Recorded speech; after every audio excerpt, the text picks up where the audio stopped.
Vande Mataram, dear students. Today we will see the third part of Unit 5 of English subject of Standard 8 and the third part is about the poem The School Boy.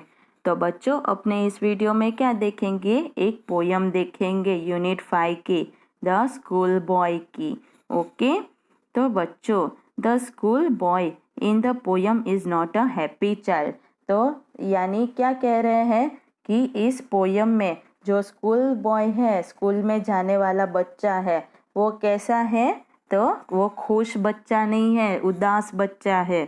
What makes him unhappy, उसे दुखी क्या करता है. Why does he compare himself to a bird that lives in cage और a plant that withers when it should blossom. तो वो ऐसे क्यों कंपेयर खुद को उस पक्षी से क्यों कंपेयर करता है जो पिंजरे में रहता है, या उस पौधे से क्यों वो कंपेयर करता है, तुलना करता है जो खिलना होता है तब वो मुरझा जाता है. तो वो अपने किस में देखेंगे, इस पोयम में देखेंगे. Okay, so shall we start the poem. Okay. I love to rise in summer morn when the birds sing on every tree. The distant huntsman winds his horn and the skylark sings with me. Oh, what sweet company. तो अब क्या कह रहे हैं कि वो गर्मियों की प्रात यानी सुबह उस समय उठना चाहता हूँ जब पक्षी वृक्ष पर गाना गा रहे होते हैं और एक शिकारी जो क्या करता है, पक्षी की संगीत पसंद करता है जो उसके साथ गाता है. परंतु ऐसी सुबह स्कूल जाना उसे उदास कर देता है. राइट. तो इसमें क्या कह रहा है कि उसको क्या करना अच्छा लगता है, कि ऐसी गर्मियों की सुबह में उठना अच्छा लगता है जब पक्षियाँ गाना गा रहे हैं पेड़ों पे और शिकारी आके गाना गाते हैं उनके साथ, और स्काईलार्क भी, पक्षी का नाम है स्काईलार्क, वो भी उनके साथ गाना गाते हैं. But to go to school in a summer morn, oh, it drives all joy away. Under a cruel eye outworn, the little one spends the day in sighing and dismay. तो अब क्या कहते हैं, पर उसी सुबह स्कूल में जाना अच्छा नहीं लगता है, वो सारी खुशी छीन लेता है. ड्राइव्स ऑल जॉय अवे यानी सारी खुशी छीन लेता है. और उस कड़े अनुशासन के क्लास में पूरे दिन बैठा रहना और बेचैनी से देखते रहना, वो तो कैसा लगता होगा. Then at times I drooping sit and spend many an anxious hour, nor in my book can I take delight, not sit in learning's bower, one throw with the dreary shower. तो अब क्या कहते हैं कि और उसमें लटके सिर के साथ, बदन के साथ ऐसी क्लास में बैठे रहना और पूरे दिन ऐसे ही चिंता में घंटों बिता देना, और ना ही तो अपनी किताबों में खुशी पाना, और ना ही ऐसे ही सुनसान शावर के अंदर बैठे रहना पसंद नहीं है.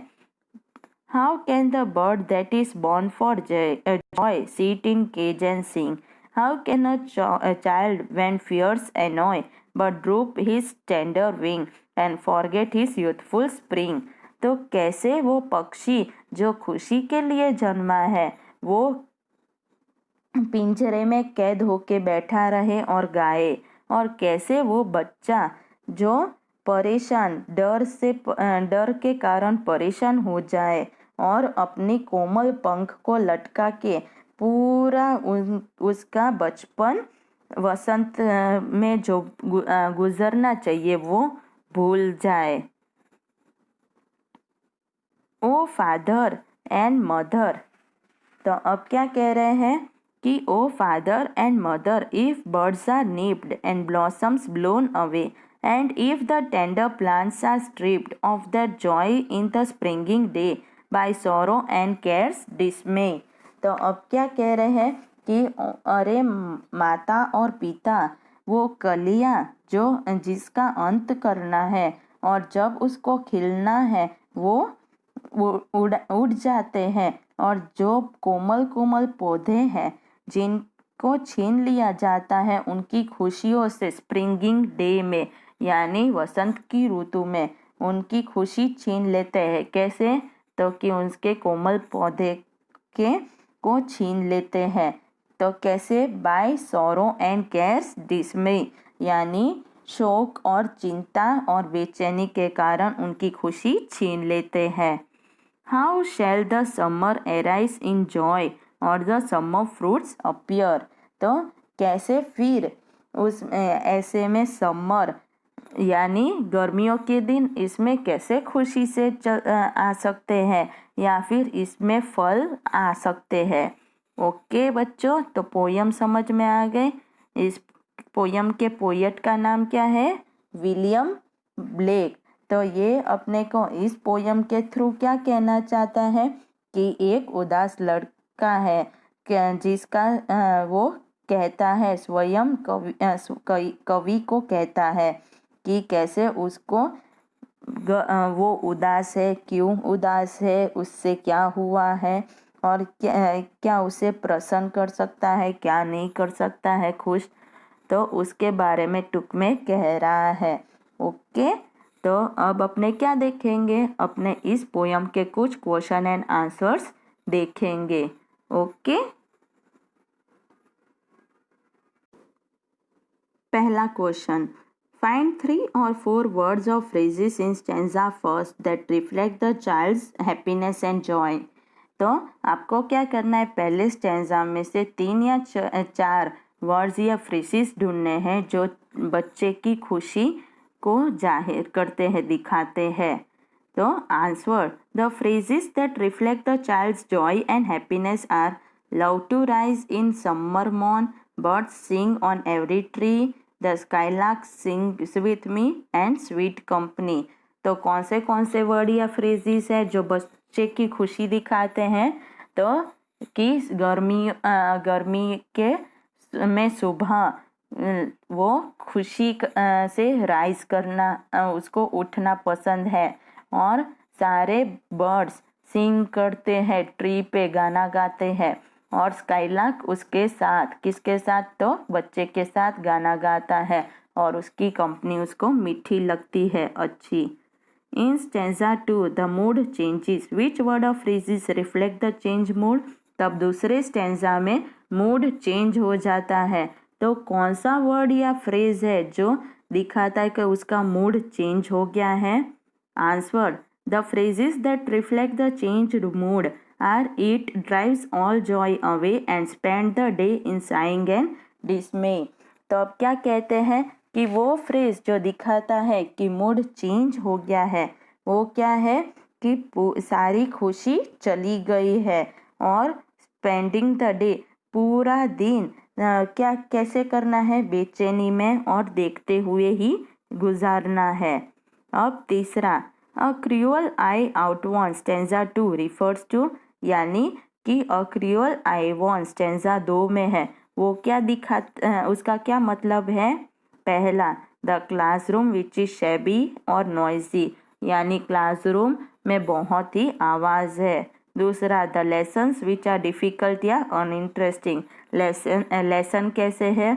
या तो मुश्किल है या फिर इंटरेस्ट बिना के है। थर्ड, द डल और uninspiring life at school with lots of work and no play. तो वहाँ पे स्कूल में सारे काम कैसे है?